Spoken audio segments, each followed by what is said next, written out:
Bonsoir à tous et merci d'être encore au rendez-vous de ce soir.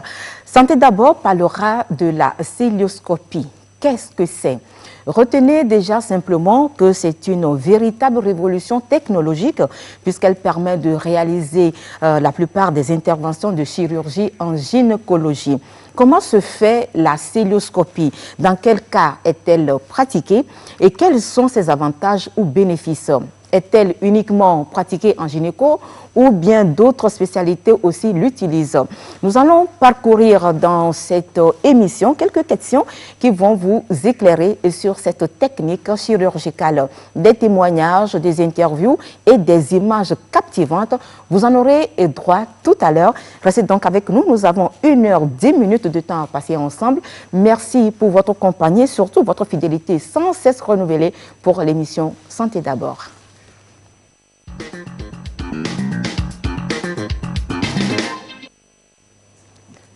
Voilà, nous recevons pour vous Dr Jean-Claude Kolani.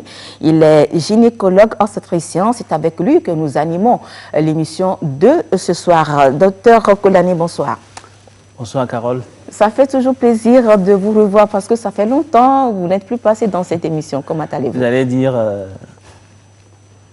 à cause de Covid. À cause de Covid. Covid, on n'arrive plus à faire certaines choses. Eh bien, en tout cas, face à cette maladie, je pense qu'il faut qu'on se retrousse les manches pour faire face à nos responsabilités et faire ce qu'on doit faire. Parce que si on doit rester là, je suis sûr que ce sera pour longtemps.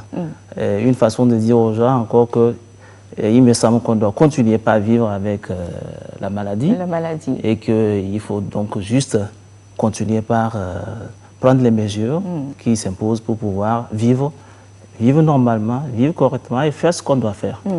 Et à nous les médias, continuer la sensibilisation pour informer la population en leur disant que, attention, le mal est toujours dans la cité. C'est pour cela d'ailleurs que dans cette émission, il y aura une rubrique, une page spéciale Covid pour donner l'opportunité à vous, les spécialistes de la santé, sur certaines questions liées à cette pandémie. Nous y reviendrons. Alors ce soir, nous sommes là, c'est pour parler de la cœlioscopie. Ouais. La cœlioscopie, docteur Kolani, qu'est-ce que c'est? Alors la cœlioscopie, de son origine grecque, veut dire simplement regarder dans le ventre. Regarder dans le ventre, c'est comme vous l'avez dit à l'introduction, c'est une véritable révolution dans le monde de l'opération. Technologique. Oui, donc opératoire, qui consiste à opérer, comme vous l'entendez, vraiment faire une opération complète, mais pas comme on le faisait jusqu'à présent. Pour opérer, habituellement, qu'est-ce qu'on faisait? On ouvrait le ventre, largement. Et comme on disait, plus vous ouvrez largement, c'était proportionnel à votre talent. Hein? Non? La chirurgie classique conventionnelle. La chirurgie classique conventionnelle voudrait qu'on ouvre pour pouvoir avoir accès à la maladie et opérer, travailler. La cœlioscopie, on n'ouvre pas assez. On ne procède pas des petits trous par lesquels on passe donc des instruments. Et comme vous ne voyez pas dedans, puisque c'est fermé, on est obligé de mettre une caméra avec donc un tube de lumière. Les images donc sont projetées sur un écran et l'opérateur travaille du début jusqu'à la fin de façon efficace et aisée, en regardant juste à l'écran ce qui se passe donc dans l'abdomen de la patiente. Voilà. Donc, c'est quand même une technique qui, finalement, date du siècle dernier. Et ce n'est pas à l'essai. Hein? Vous savez, quand on parle des choses nouvelles comme ça, on a tendance à être un peu réfractaire. C'est normal, c'est l'esprit humain. Et vous comprenez aussi qu'on ne s'y lance pas comme ça. Donc, ceux qui l'ont appris, dans les mains de ceux qui maîtrisent la cœlioscopie, on arrive à faire beaucoup de choses et de belles choses. Avec la cœlioscopie, alors dites-nous, docteur Kolani, cette pratique chirurgicale est-elle courante en Afrique, spécialement ici au Togo? Ou bien elle est méconnue? Moi, je n'ai jamais entendu le mot cœlioscopie. Oui, peut-être que c'est nous qui ne communiquons pas assez. Peut-être qu'il faut nous ouvrir de plus en plus les antennes pour que nous en parlions.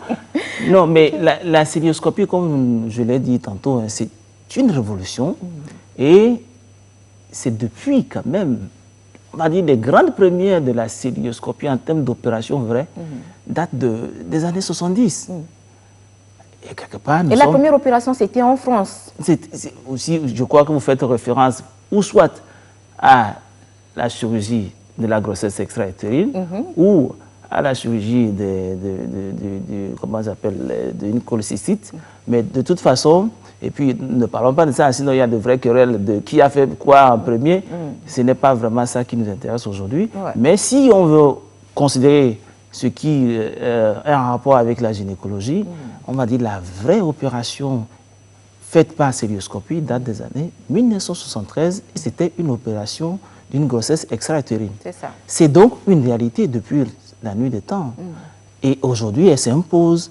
Pourquoi? Parce que il n'y a pas de jour où vous ne trouvez pas de raison de faire une aujourd'hui, ça célioscopie. s'impose, mais ce qui veut dire que jusque-là, ce n'est pas très connu dans nos centres hospitaliers. Vous ne la pratiquez pas. Chez nous ou au Togo, les premières colonnes de célioscopie, c'est les années 1990.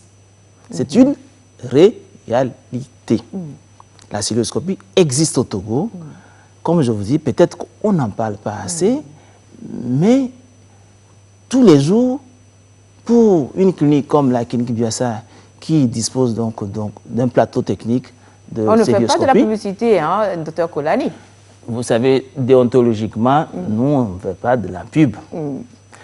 Donc, à la clinique Biassa, où on dispose d'un plateau technique, tous les jours, on a des raisons de faire la célioscopie et il n'y a pas cette semaine qu'on ne fait pas de célioscopie à la clinique Biassa. Alors, dites-nous, docteur Kolani, dans Pour vous donner une idée, on pense que 150 000 célioscopies sont faites par jour pour des raisons gynécologiques, rien que pour regarder juste à l'intérieur du ventre, pour savoir ce qui se passe. Et plus de 75% des cas, c'est pour des raisons d'infertilité. Donc, alors, raison d'infertilité, problème gynécologique, quelles sont les autres indications en termes vraiment terre à terre, facile? C'est-à-dire ce pourquoi on doit faire une célioscopie. Ouais, j'ai eu trompe bouchée. Alors aujourd'hui, tout ce qu'on faisait en opération classique, parce qu'il y avait des maladies, toutes ces raisons peuvent être versées à la célioscopie. C'est ça. Donc, maladie de l'utérus, ça peut paraître étonnant, mais aujourd'hui, on peut opérer des fibromes par célioscopie. Maladie des trompes bouchées, des trompes qui sont attaquées d'autres maladies, une infection, une maladie qu'on appelle l'endométriose. Vous connaissez? Les maladies des ovaires. Donc ce sont des kystes et les maladies, on va dire, du bas-ventre. Ça, ce sont des maladies, on va dire, bénignes. Mais dans les cancers, la célioscopie a largement sa place aujourd'hui. Donc, on va dire, c'est toute l'entité gynécologique qui peut utiliser la célioscopie pour voir ce qui se passe et traiter la maladie. Alors, nous allons regarder tout à l'heure certaines images, mais en attendant, docteur, nous allons voir une patiente au bloc, et c'est vous qui l'avez opérée par célioscopie. Alors, dites-nous quel était son problème. J'en ai opéré beaucoup et on parlait de laquelle? Non, vous allez voir les images tout à l'heure, mais la dernière. Non, je rigole, mais la dernière, c'était une grossesse extra-utérine. Cette patiente a eu donc ce qu'on appelle une grossesse qui n'est pas localisée dans l'utérus, mais qui est localisée ailleurs, hors de l'utérus. Et cette fois-ci, la grossesse était dans la trompe. Étant donné que la trompe n'est pas l'organe censé garder la grossesse de par sa taille, à un moment donné, quand la grossesse augmente de taille, ça finit par s'éclater. Et quand la trompe s'éclate, les vaisseaux qui sont autour aussi s'éclatent et ça va provoquer de l'hémorragie. Saigne dans le ventre. C'est là la gravité de la pathologie Et c'est ce qui fait aussi l'urgence de la pathologie. Okay. Il faut vite intervenir pour arrêter le saignement et guérir la patiente. Très bien. Alors, comme toute opération, j'allais dire, comme toute opération chirurgicale, il faut s'assurer que tout va bien. Alors, surveiller les moindres détails. Et le plateau technique, est-ce que ce plateau technique, il a un niveau assez élevé, relevé? Le matériel qui doit servir à opérer est-il au point? Est-ce qu'il est bien stérilisé? C'est en ce moment qu'on peut alors préparer la patiente et passer à l'étape de l'anesthésie. Et tout cela fait partie de la phase pré-opératoire. Voyons en image cette étape de la préparation. C'est tout de suite les premières images.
Madame, vous n'aviez aucune expérience de cette intervention, mais qu'est-ce qui fait que vous avez accepté qu'on vous opère de cette façon?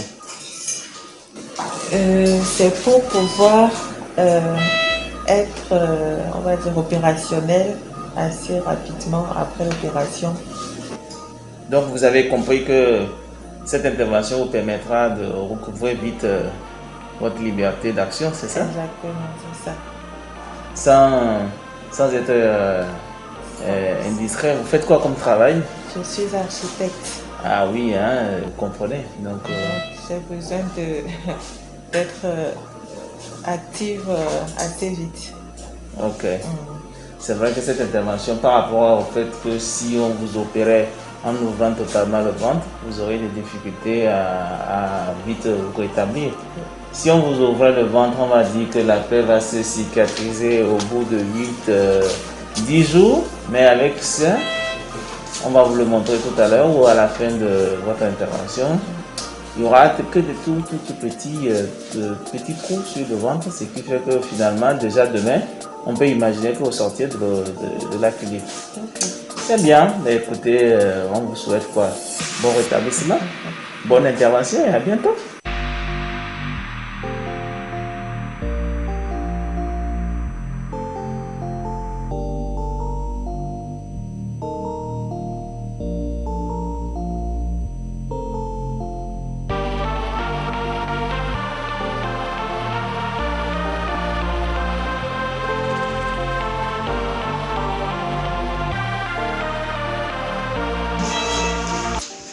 Donc là, c'est l'installation, la patiente est installée et l'anesthésiste va nous assurer un bon relâchement du ventre parce que si le ventre n'est pas bien relâché, ce sera difficile pour nous de faire notre procédure.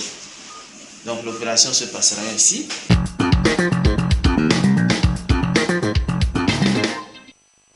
Voilà, l'opération se passera ainsi, docteur Koulani. On a vu que la patiente a été endormie, ça veut dire qu'il s'agit d'une anesthésie totale. Alors dites-moi, dans ce cas-là, est-ce qu'on ne peut pas appliquer une anesthésie loco-régionale et donner l'opportunité à la patiente de voir à l'écran ces images extraordinaires telles que nous allons les découvrir tout à l'heure? Pourquoi une anesthésie totale et non locale? Non, parce qu'elle ne pourra pas supporter.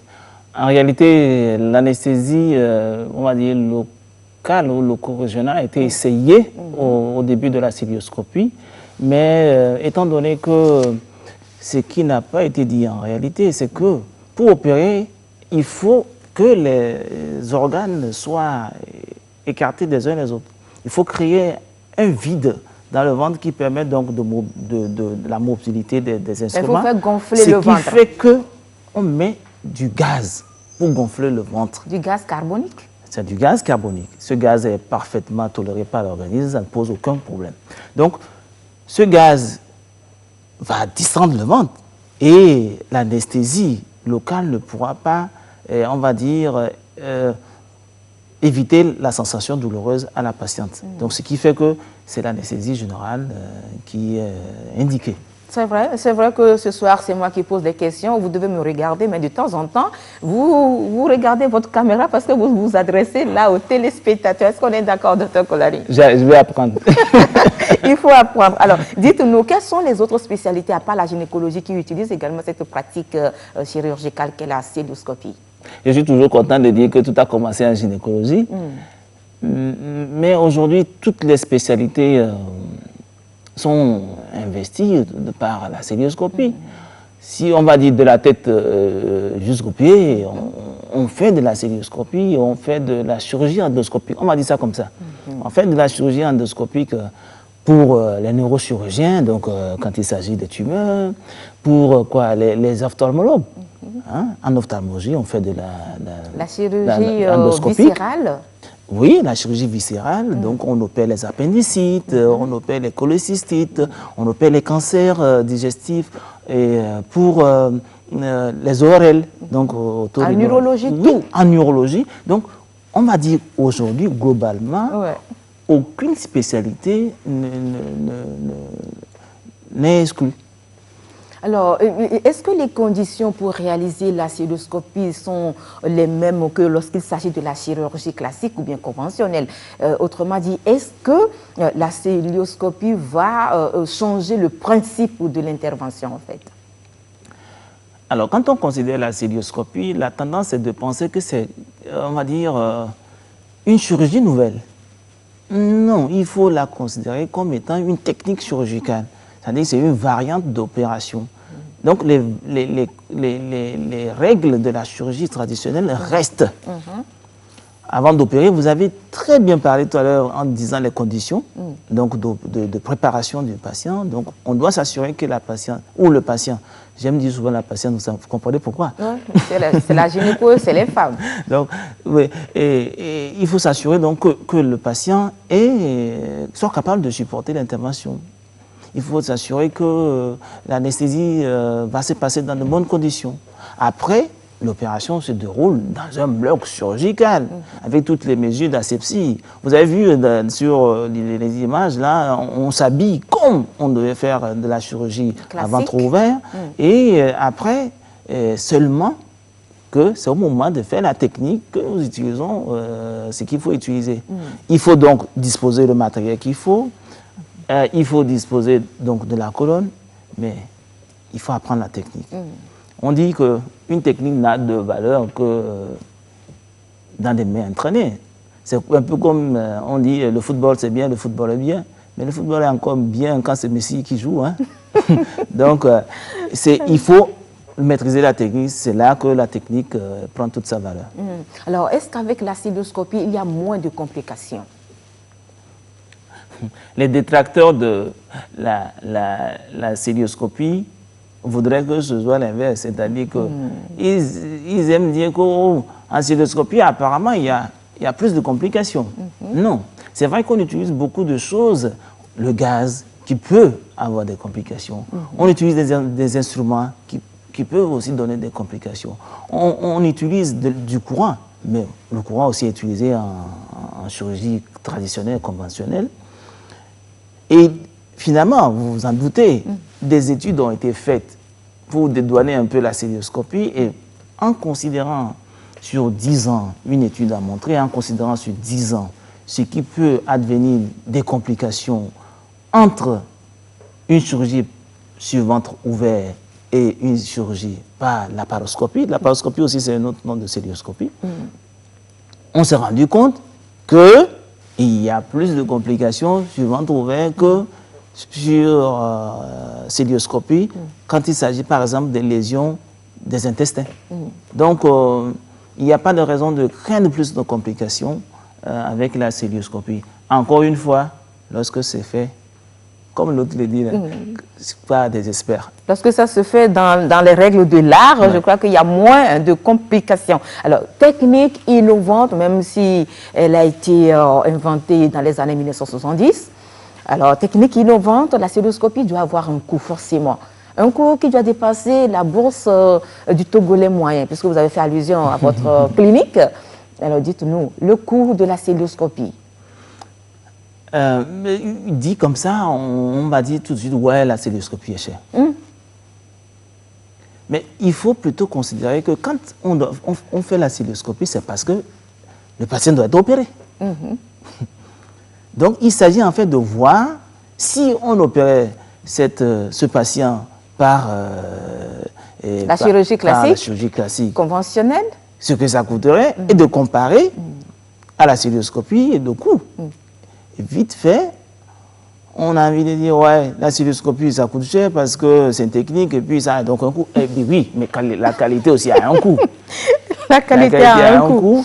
Très bien. Néanmoins, quand vous mettez bout à bout les avantages de la celluloscopie, quand vous opérez une patiente aujourd'hui et que demain, elle rentre chez elle, durée d'hospitalisation raccourcie, elle a moins mal, elle achète moins de médicaments, elle a moins mal, nous aussi, nous on utilise moins de drogues anesthésiques pour soulager de la douleur. Elle rentre chez elle tôt. Vous savez, quand on hospitalise les patients en Afrique, chez nous, c'est toute la famille qui est mobilisée. Il faut venir à Zémijan, il faut dépenser beaucoup d'argent, et ainsi de suite. Ouais. Donc, quand on met bout à bout toutes ces dépenses, on se rend compte que la celluloscopie, finalement, ne coûte pas plus cher. C'est pour ça qu'il faut l'inscrire en réalité dans une vraie politique d'économie de la santé. Et c'est pour ça que ceux qui prennent les décisions, les individus, doivent se rendre compte que la celluloscopie, même si au départ l'investissement paraît important, à la fin, c'est bénéfique pour la société. Très bien. Nous allons parler des bénéfices ou bien des avantages de la celluloscopie dans cette émission. Mais en attendant, nous allons retourner au bloc alors pour voir comment se déroule la celluloscopie. La celluloscopie visualisée à l'écran, des images impressionnantes qui démontrent effectivement de l'évolution ou de l'avancée de la technologie et surtout de l'ingéniosité de son inventeur, de cette technique, l'inventeur de cette pratique chirurgicale, je veux dire. Alors, nous sommes dans un bloc opératoire d'une clinique de la place. Regardez et appréciez vous-même. Prêt pour le décollage. C'est un peu comme en aviation, hein. Le capitaine veut suivre tout le monde. Ouais,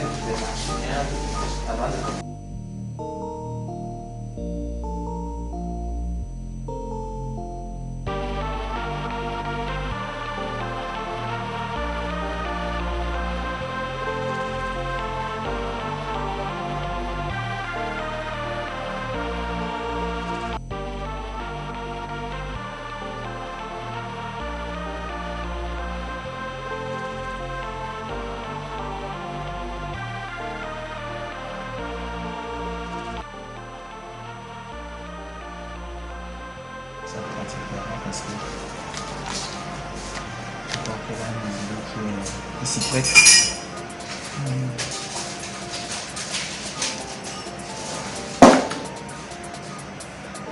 Il y a plusieurs façons de faire cette incision pour faire un autre part. Alors, je fais une ultime test. Oh, il n'y a pas ça, il n'y a pas de gain.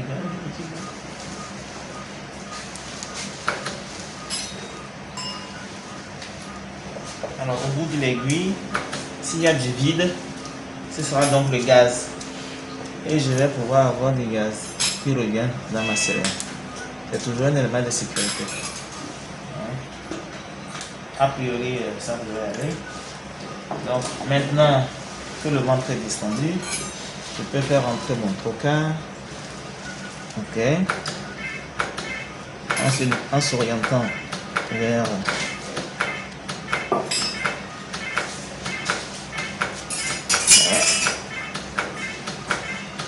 voilà.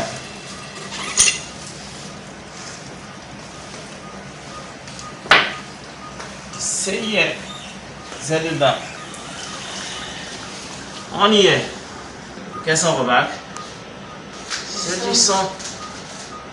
Et on voit cette boule là qui pointe certainement c'est un petit fibrome sur l'utérus. Donc cette femme qui visiblement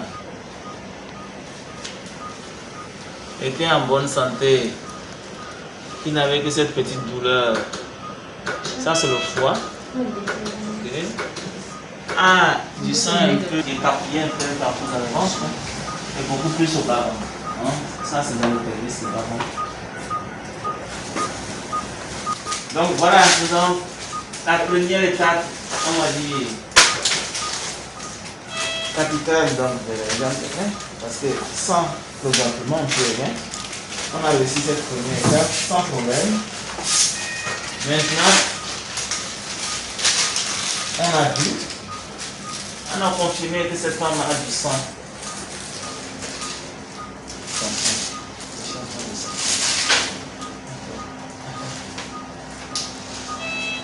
On a confirmé que cette femme a du sang dans le ventre. Maintenant, on va passer à l'étape où on va placer les instruments.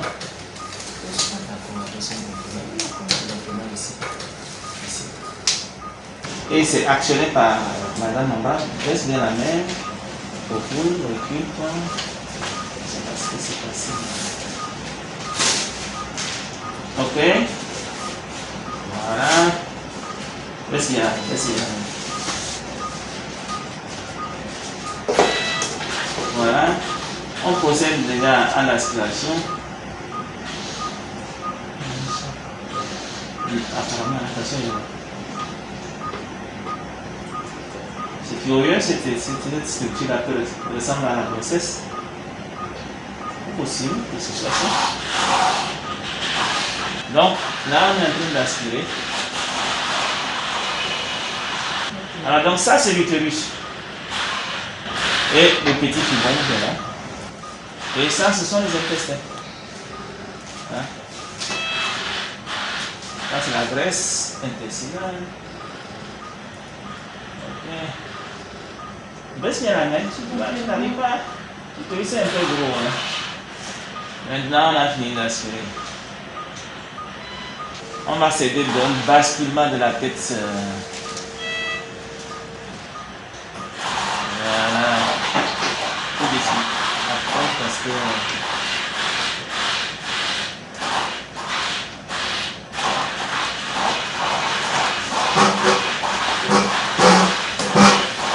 Vous voyez le sang? Centre ici maintenant.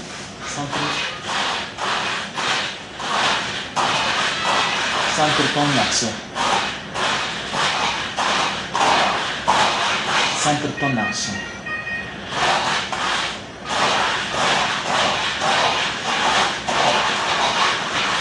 Allez, on voit les yeux. Attends, monte ici. Sans trop rapprocher, tu fais juste un mouvement de... Voilà la trompe qui est malade. Vous voyez, elle est gonflée. Il y a encore du sang qui sort.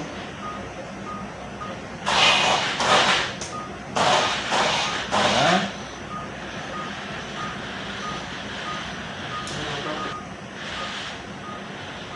Elle est encore gonflée.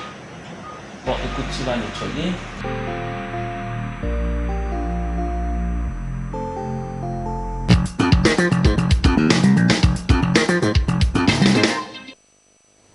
Voilà, c'était là l'opération, la célioscopie. Docteur Koulani, au cours de l'intervention, vous disiez non, ça ne peut pas marcher, non, ça ne peut pas marcher. Qu'est-ce que vous faites allusion à quoi exactement? Vous savez, quand on est dans une ambiance de bloc opératoire, vous avez dû comprendre que... Non, je ne sais plus tellement ce à quoi je faisais référence, mais... Mais peut-être le fœtus qui, au lieu de se loger dans l'utérus, est parti se loger dans une des trompes. Ah oui, là, et qui a provoqué une hémorragie. Oui, mais c'est-à-dire qu'une fois que la grossesse est bien localisée dans la trompe, ça ne peut pas marcher. Ça ne peut pas marcher. Et là, vous avez vu que cette femme a, on va dire, une forme plutôt gentille de grossesse extra-utérine, parce qu'à la fin, on lui a conservé la trompe. Hein. Qu'est-ce qu'on a fait? On s'est rendu compte que la grossesse est tombée dans le ventre c'est vrai que ça ne continuait pas à saigner. C'est ce qu'on appelle un avortement tubo-abdominal. Donc la grossesse qui était au départ dans la trompe, ne trouvant pas de moyen de se développer correctement, a été finalement expulsée vers l'extérieur. Alors, donc dans des conditions comme ça ne peut pas marcher. Alors c'est vrai que la première étape dont vous faisiez allusion, c'était d'aspirer le sang qui était en abondance dans le ventre. Alors la prochaine étape, c'était quoi? L'opération vise quoi exactement? Dans ce cas d'espèce, l'opération vise d'abord à reconnaître. Vous avez vu que quand je suis rentré, quand on a pu avoir accès à l'abdomen, on a dit « Ah, enfin, on voit » et le fait de dire que cette femme qui était en apparente bonne santé, c'est continuer par dire que rien n'était gagné d'avance. Et c'est là la place de la célioscopie, de mettre la lumière en sens, sur sa forme, comme je vais dire, de mettre la lumière sur ce dont on pensait et puis ensuite d'opérer.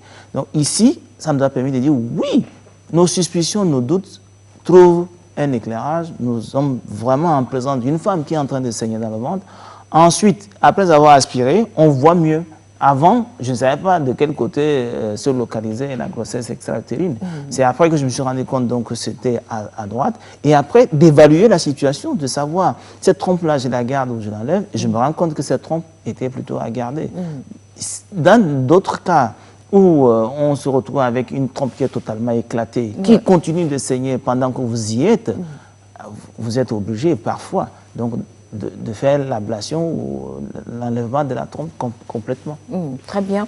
Alors, et après cette opération, quelques petits problèmes quand même à noter, vous avez à peur signaler. De les dire, hein? Quelques vous êtes problèmes post-opératoires. Vous êtes gentil avec moi, vous n'êtes pas parlé de complications. non, je dis quelques petits problèmes, hein, puisqu'on a déjà parlé des complications. Je pense qu'il faut être honnête, et ça dépasse le cadre même de la célioscopie. En chirurgie, il faut pouvoir dire aux patients qu'il n'y a pas de technique opératoire sans complications, sans risque. Seulement que les risques sont souvent minimisés avec l'apprentissage, avec la façon de le faire, avec la rigueur de la technique. Les risques sont tellement minimes et rares qu'on va jusqu'à parfois les oublier. Mais il existe toujours des petites complications qui peuvent survenir au cours de cette intervention, un peu comme toutes les autres interventions chirurgicales. Très bien. Merci beaucoup, Dr Kolani. Nous ouvrons à présent la page Covid-19 de cette émission avec tout de suite ce jingle.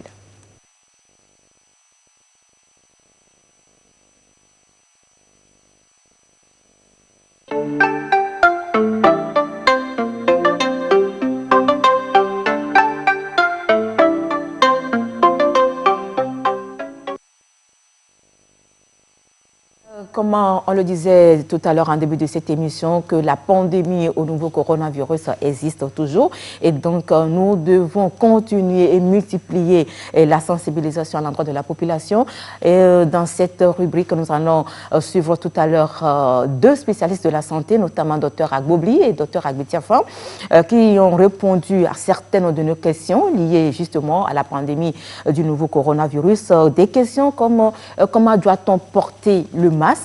Le port de la visière assure-t-il une bonne protection? Vous savez, aujourd'hui, la visière est devenue presque la mode. Hein, et donc, le spécialiste va se prononcer un peu sur la visière comme protection contre le Covid-19. Et entre autres questions aussi, est-ce que deux personnes peuvent utiliser le même masque? Voici les questions auxquelles les deux spécialistes ont répondu tout de suite. Est-ce qu'on peut faire la célioscopie avec le Covid?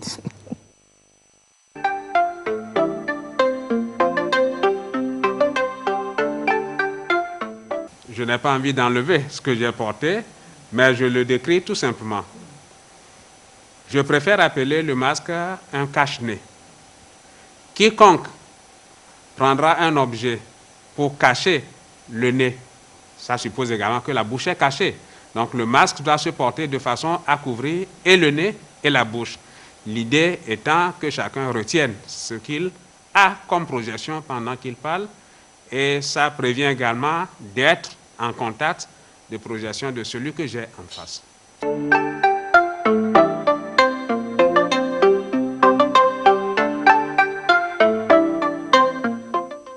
Impossible, ça non, jamais. La seule condition, durant laquelle 2 personnes peuvent utiliser le même masque, c'est les masques recyclables. Si une personne utilise ce masque recyclable qui est en tissu, il va falloir aller le désinfecter, c'est-à-dire le laver correctement, le sécher, même le repasser, histoire à s'assurer que le masque est propre, le masque là encore est hygiénique et stérile, on peut porter. Dans le cas contraire, ce n'est pas bien qu'une personne porte un masque et après l'enlève comme ça et donne à l'autre pour porter. Ça, c'est exclu, c'est hors de question.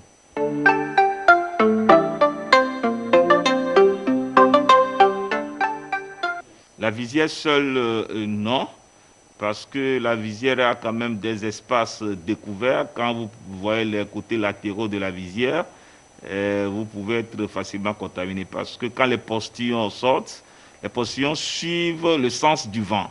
Alors le vent peut les amener, faire le tour de la visière et vous atteindre par les narines ou la bouche. Donc l'idéal, si vous portez la visière, c'est bien. Les visières vont probablement protéger vos yeux.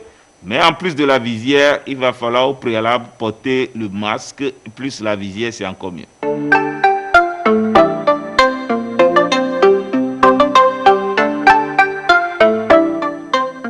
Nous en avons marre, peut-être, des dispositions, mais Corona n'en a pas marre de nous. Lorsque vous voyez, en termes de décomposition, l'effectif de personnes contaminées,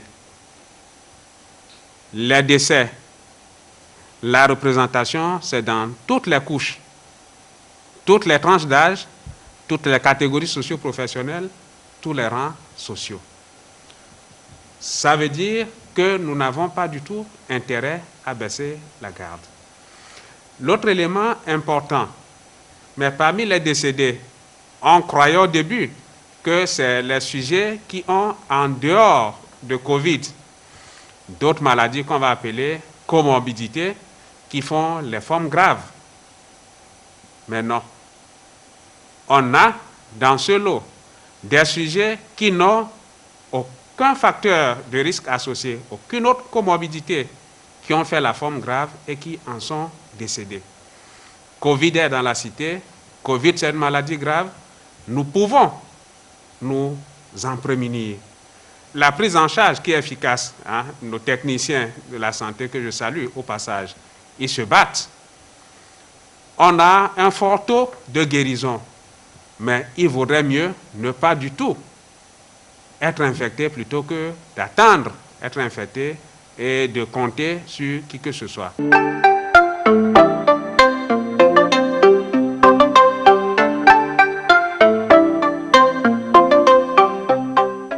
Le message fort, c'est que nous puissions respecter les mesures édictées.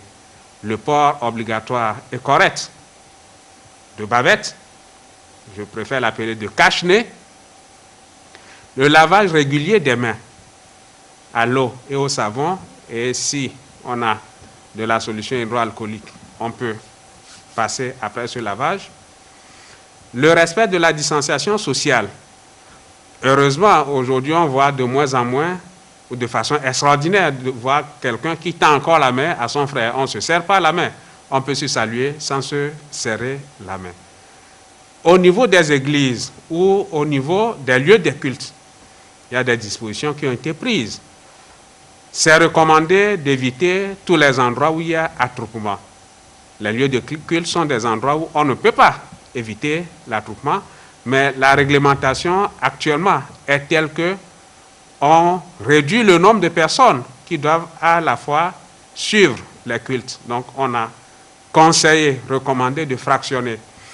Et j'avoue que si ces mesures sont respectées, nous avons aujourd'hui à considérer que nous ferons long feu avec Covid et nous avons tout intérêt à observer ces mesures.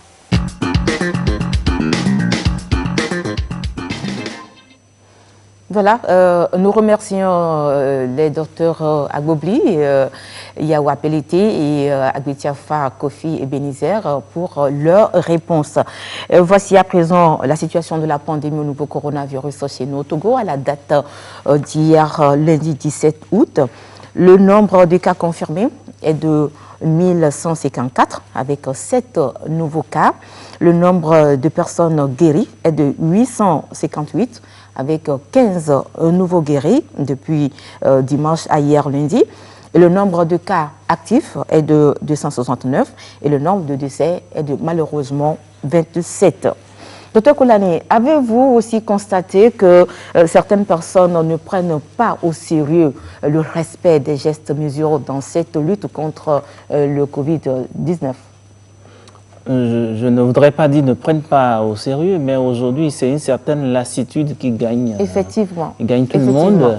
Et encore une fois, tenons bon, parce que comme mon collègue Dr Bobby l'a dit, le Covid est dans la cité, ne baissons pas. Et il faut faire long feu parce que c'est pour longtemps certainement. C'est pour longtemps certainement. Nous devons désormais apprendre à vivre avec la maladie et donc respectons les mesures barrières, protégeons-nous afin de protéger aussi les autres, c'est extrêmement important. Revenons maintenant à présent sur le thème du jour. Il s'agit de la célioscopie. Ah oui, Nous en parlions dans cette émission. Alors, docteur Koulani, la célioscopie, quelle est la durée de l'opération? Je pense qu'il ne faut pas... C'est difficile de dire, tout dépend donc de l'importance de l'intervention qu'on veut faire. Au départ, les gens appelaient ça chirurgie mini-invasive. Vous voyez? On voulait donner l'impression que c'est une intervention qui n'était pas aussi envahissante de l'organisme, puisqu'on passait par le petit trou, on avait l'impression, on va dire, au départ, on ne savait pas faire beaucoup de choses par ces techniques, on ne faisait pas grand-chose. C'est ça. Mais aujourd'hui, ce n'est pas ça. Et il faut plutôt dire chirurgie d'accès minimal. Mais en réalité, comme je vous ai dit, on peut opérer des cancers avec la laparoscopie. Ouais. Et vous comprenez que cette intervention risque d'être longue. Mais honnêtement, quand on opère par célioscopie une GU, pour faire clair, une grossesse extra-utérine. Ouais, GU. Et que mon collègue fait la même intervention par chirurgie traditionnelle, classique, dans l'autre bloc, il aura tendance à finir plus vite que moi. Donc, vous avez vu, les gestes ne sont pas directs, et les actions sont plutôt pas aisées, donc on a tendance à prendre beaucoup plus de temps à réaliser les gestes que si c'était par ventre ouvert. Donc, les interventions sont relativement plus longues en endoscopie, et comme on dit, le bénéfice, c'est après. Et par rapport à la durée d'hospitalisation, si nous prenons par exemple le cas de votre patiente dont on a vu tout à l'heure les images au niveau du bloc. Elle est sortie le lendemain parce qu'elle a quoi? De petites cicatrices comme des petites lésions. Donc elle n'a pas mal et on n'a pas besoin de lui faire un traitement extraordinaire autre que lui donner quelque chose contre la douleur. Et même, elle disait qu'elle n'a pas mal. Donc c'est bon. Elle peut partir, la durée d'hospitalisation est relativement courte par rapport à la chirurgie classique. Et c'est l'un des avantages de la célioscopie. C'est un grand avantage.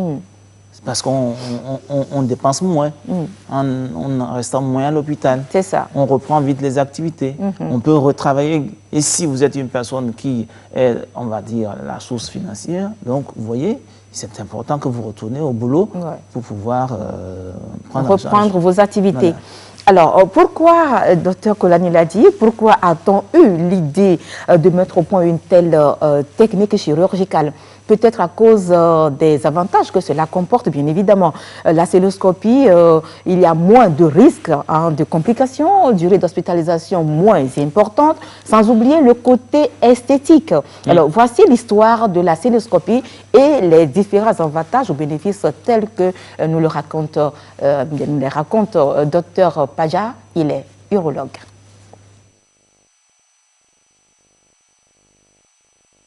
Contrairement à la chirurgie conventionnelle ou ce qu'on appelle l'open surgery ou encore la chirurgie classique, qu'est-ce qui se passe? C'est qu'il y a une pathologie ou une anomalie dans le corps de l'homme Et donc, pour essayer de résoudre le problème, on est obligé d'aller ouvrir.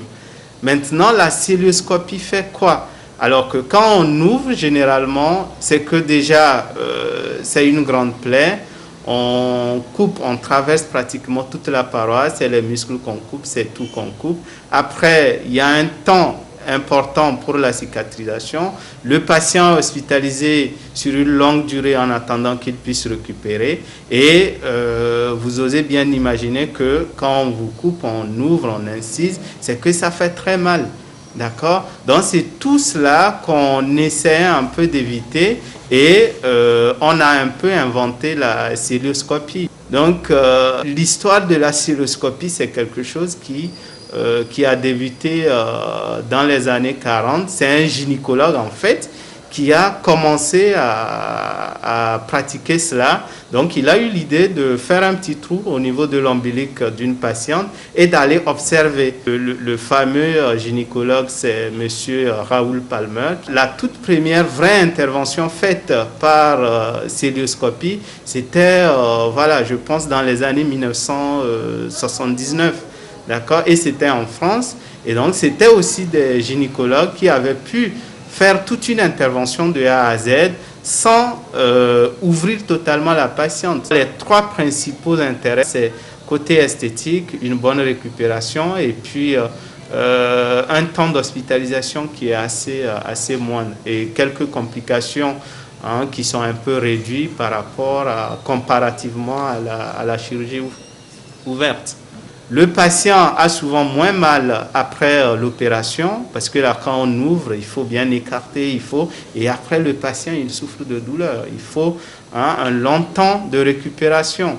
Et le troisième point, c'est que quand on ouvre, le patient est hospitalisé pendant longtemps. Il faut qu'il puisse récupérer avant de rentrer chez lui. Avec la cœlioscopie, c'est pas pareil. Je prends l'exemple, par exemple, en neurologie. Quand on fait ce qu'on appelle une néphrectomie par voie ouverte, le patient il est hospitalisé pratiquement pendant une semaine. Alors qu'avec la cœliochirurgie, au bout de 3 jours, le patient peut sortir. Donc vous voyez, pour une seule intervention, on gagne 4 jours d'hospitalisation. Donc ce qui est énorme. Et en dehors de ça aussi, c'est que quand on va opérer, il y a un point très important pour le chirurgien, c'est sa vision. Alors qu'avec la cœliochirurgie, c'est que l'image est un peu magnifiée et donc le chirurgien voit beaucoup plus aisément que voilà, lors de la chirurgie ouverte. Mais bon, ça c'est un petit plus.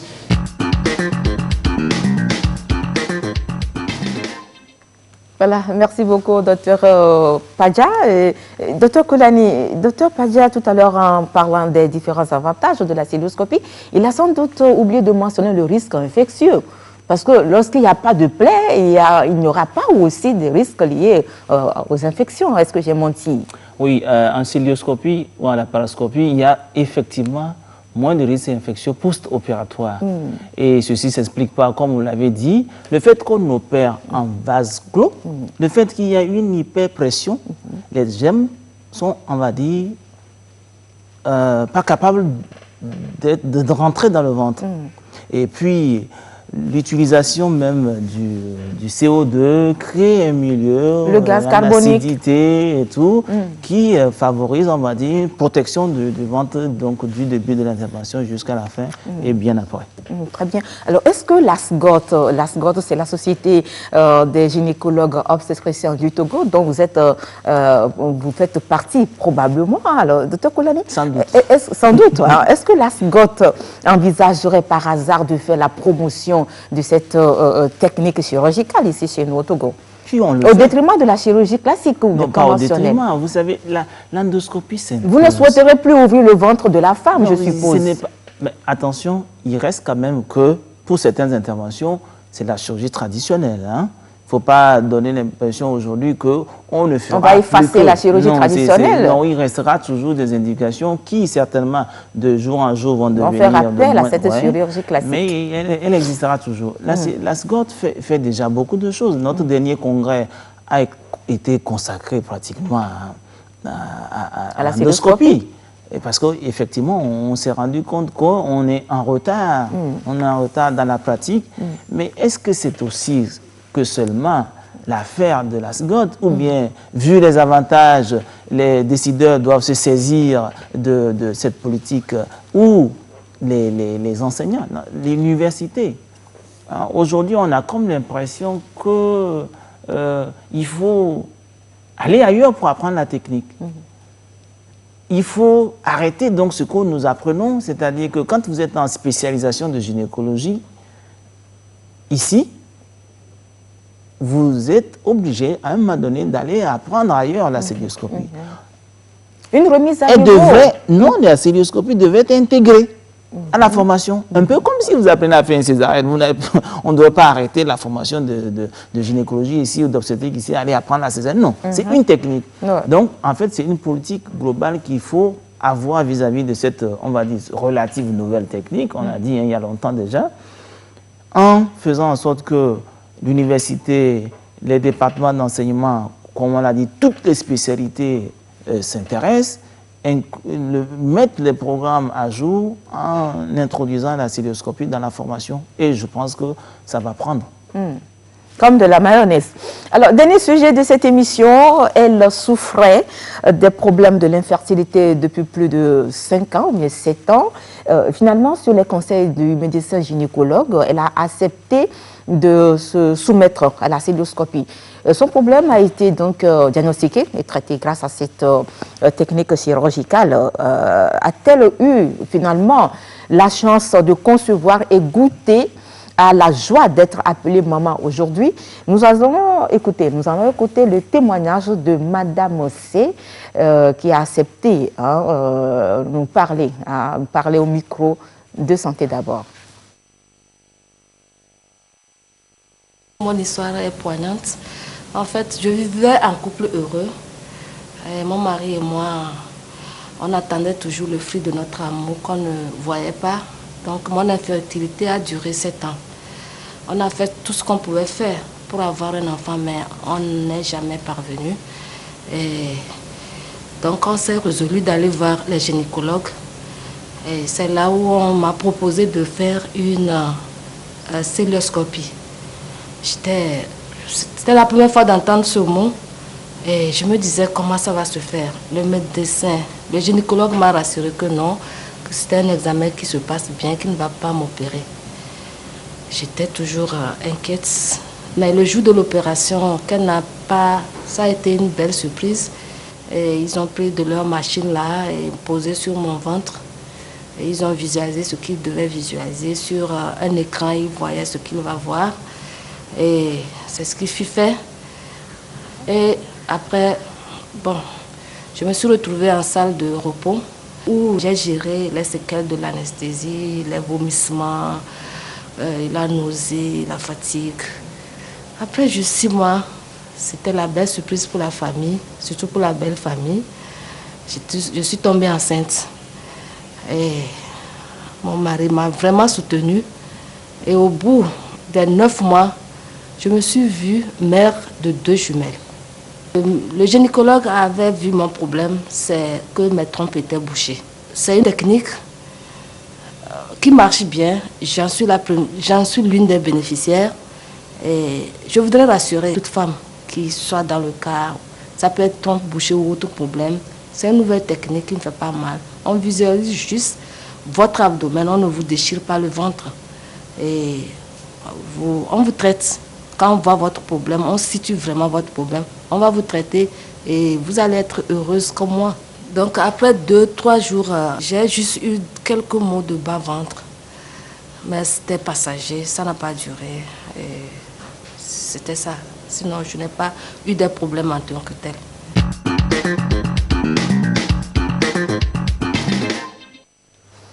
Alors, merci beaucoup à Madame C qui a réclamé l'anonymat.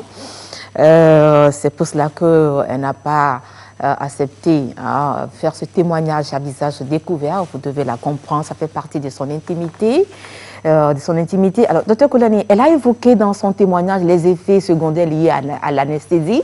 Elle a parlé de la fatigue, de la nausée, et même du vomissement. Est-ce que vous confirmez ces petits malaises?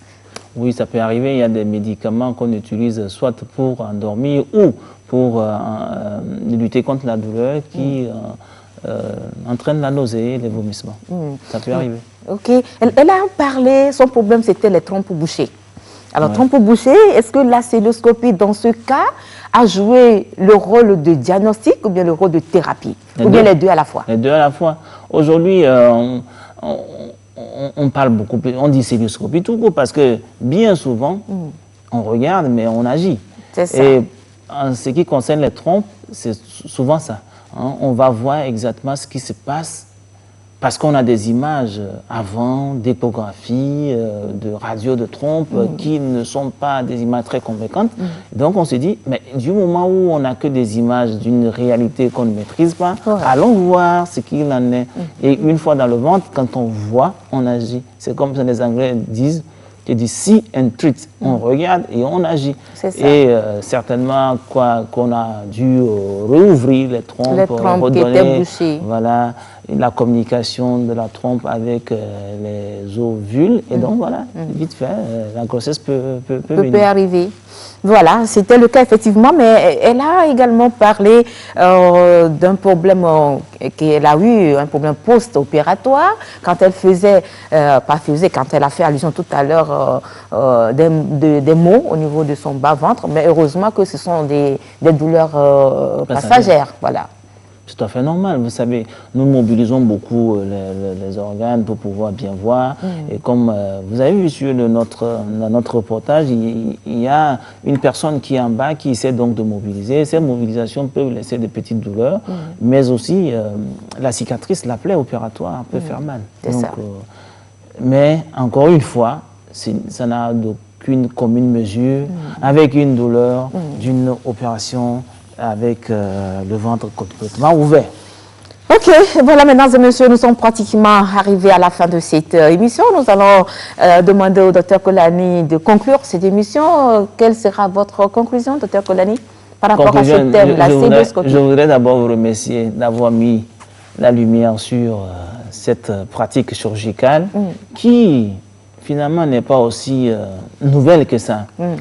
Elle est nouvelle parce que peut-être que nous sommes en retard. Nous sommes en retard et si on date de 1970, les grandes opérations, aujourd'hui, dans nos grands centres, nous ne sommes pas encore, on va dire, au début, ou que nous ne sommes qu'au début donc, de ces interventions. Et ceci est lié au fait que nous n'avons pas peut-être encore bien intégré l'endoscopie dans la formation, c'est ce qu'il faut faire. La SGOT va jouer sa partition, comme vous l'aviez dit tantôt.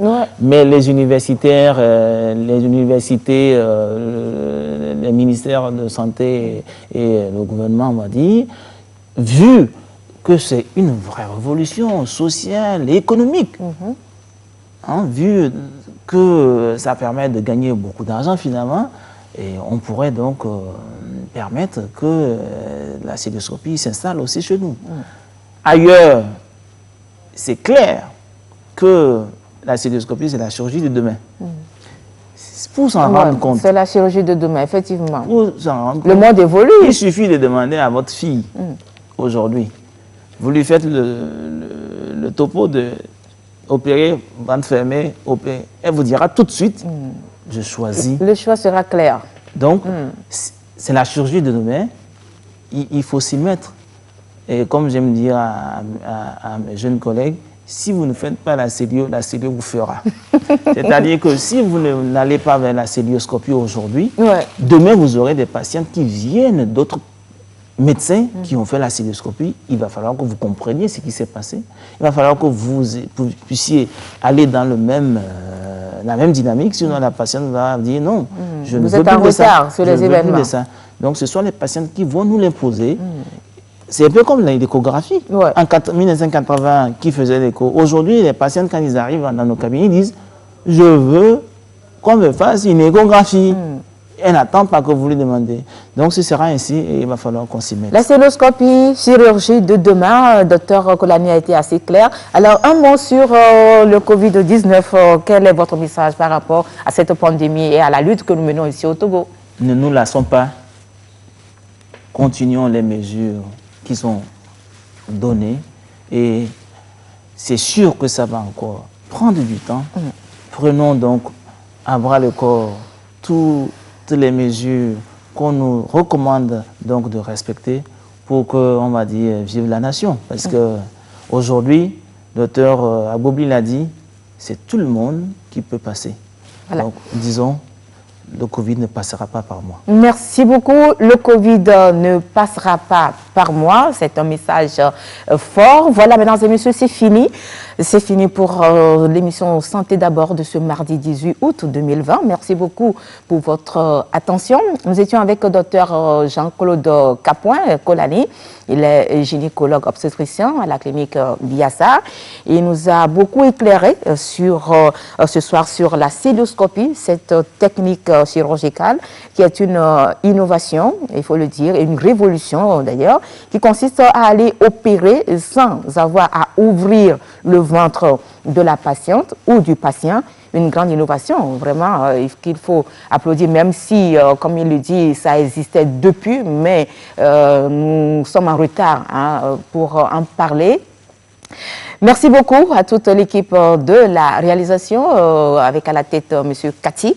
Je vous retrouve dans l'émission Amina du samedi à partir de 21h25. Mais vous pouvez revoir cette émission jeudi à partir de 14h10. Merci encore une fois et passez une excellente soirée sur la première. Au revoir et à très bientôt. Merci Dr Kolani d'être passé dans cette émission. Nous espérons vous revoir bientôt. On reviendra pour d'autres sujets. Merci beaucoup. Merci beaucoup. Voilà. À bientôt. Au revoir. Au revoir.